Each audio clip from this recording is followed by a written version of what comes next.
குறுங்கோளுக்கு இந்திய விண்வெளி ஆராய்ச்சியாளர் ஜெயந்த் மூர்த்தி பெயர் சூட்டப்பட்டுள்ளது. விண்வெளி ஆராய்ச்சியில் இந்திய வானியற்பியலாளர் ஜெயந்த் மூர்த்தியின் பங்களிப்பை பாராட்டி அவரது பெயர் குறுங்கோள் ஒன்றுக்கு சூட்டப்பட்டுள்ளதாக சர்வதேச வானியல் சங்கம் அறிவித்துள்ளது. அமெரிக்காவின் விண்வெளி ஆராய்ச்சி நிறுவனமான நாசாவில் விஞ்ஞானியாக 2011ஆம் ஆண்டு வரை பணியாற்றி ஓய்வு பெற்றவர் ஜெயந்த் மூர்த்தி.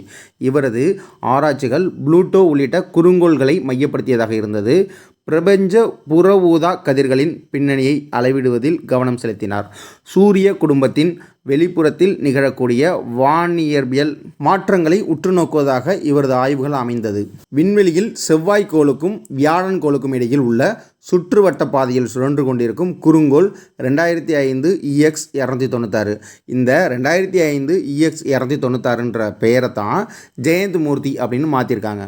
சமீபத்தில் ஜெயந்த் மூர்த்தி என பெயரிடப்பட்ட குறுங்கோள் எவ்விரு கோள்களுக்கிடையே சுற்றுவட்ட பாதையில் உள்ளது அப்படின்னு கேட்டாங்கன்னா செவ்விக்கிடையே, செவ்வாய்க்கும் வியாழனுக்கும் இடையே. ஜெயந்த் மூர்த்தி தொடர்புடைய துறை எது அப்படின்னு கேள்வி கேட்க வாய்ப்பு இருக்குது. விண்வெளித்துறை இல்லைனா வானியற்பியல் அப்படின்னு கொடுக்க கூட வாய்ப்பு இருக்குது.